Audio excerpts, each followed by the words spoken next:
The Newsday continues here on One News Now. I'm Diego Castro, bringing you the biggest headlines from around the world.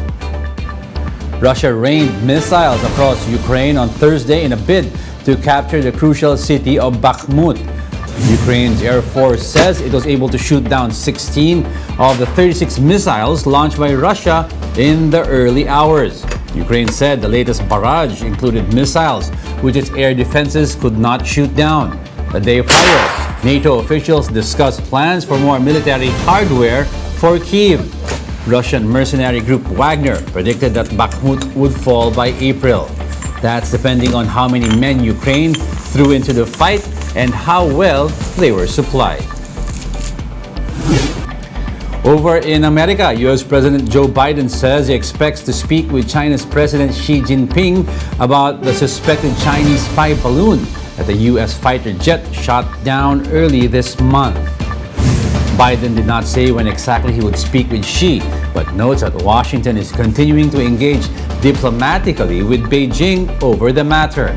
Biden also added that the U.S. is not looking for a new Cold War. Beijing had earlier criticized Washington for overreacting by shooting down the balloon and warned of countermeasures against relevant U.S. entities that undermine China's sovereignty and security. The U.S. president broke his silence over recently downed aerial objects after lawmakers demanded more information on the incidents that baffled many Americans.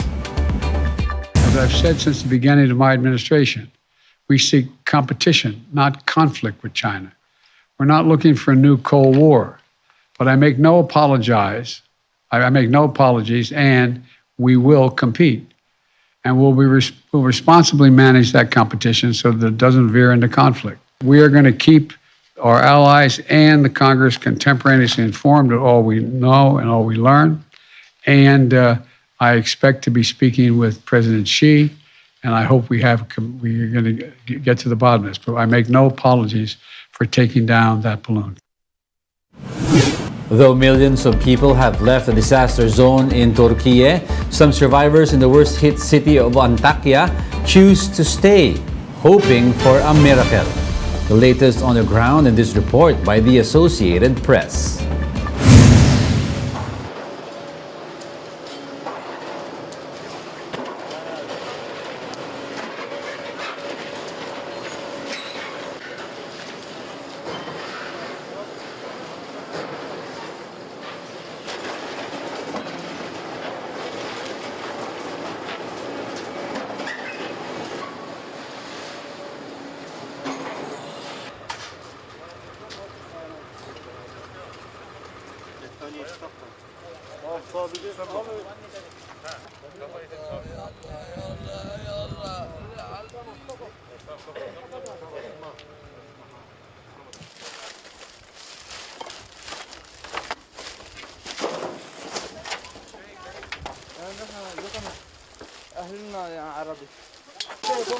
Yani bittikten sonra yapabiliriz de. Yani çalış.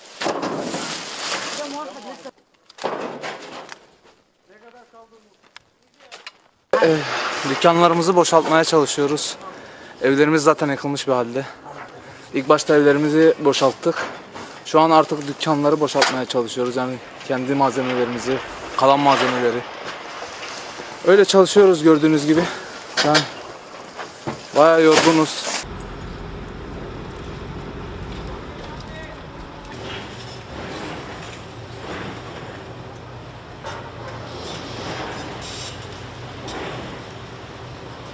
Allah bilir, Rabbim can verirse canını bekliyor. Hani bilmiyoruz ne durumda. Ölü diyorlar ama bilmiyoruz yani.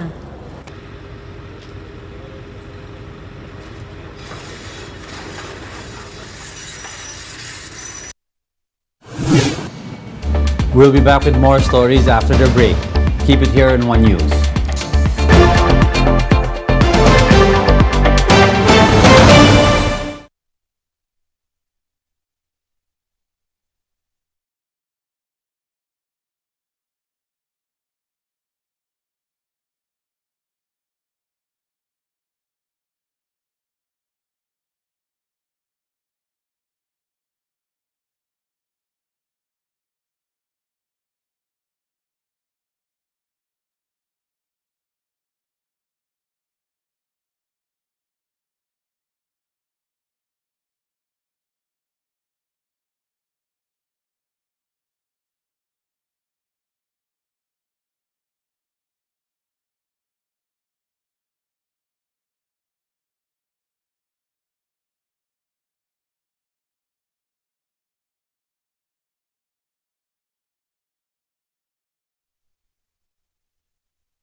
You're still watching One News Now. I'm Diego Castro. Amid inflation to continued political turmoil, the common people of Pakistan now bear the brunt of its continued economic crisis. Bloomberg spoke to Pakistanis who told the tale of why they're struggling to make ends meet. Let's watch this. तो महंगाई इतनी ज़्यादा हो गई है कि किसी के बस में ही नहीं रहा।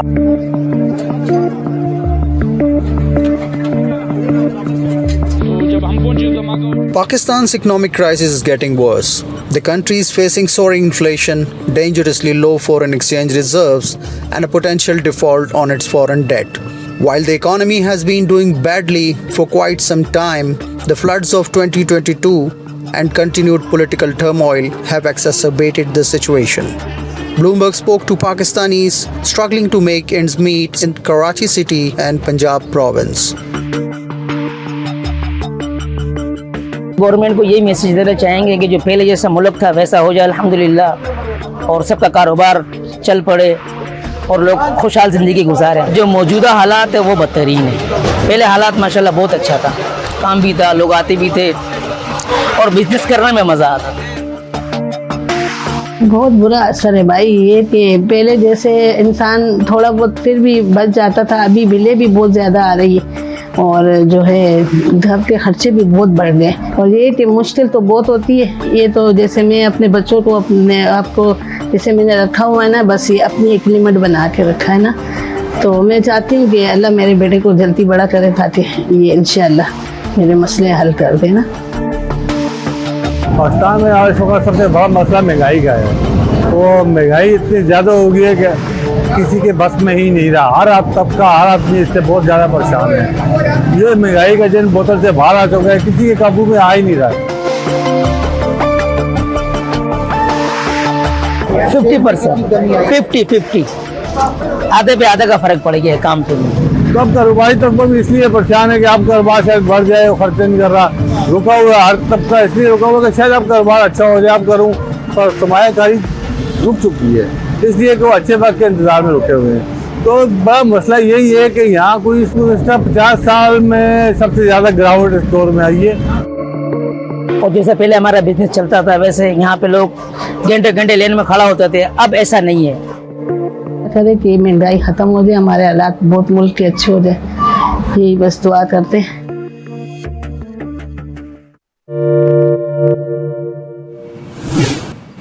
Here are other headlines we're keeping our eyes on.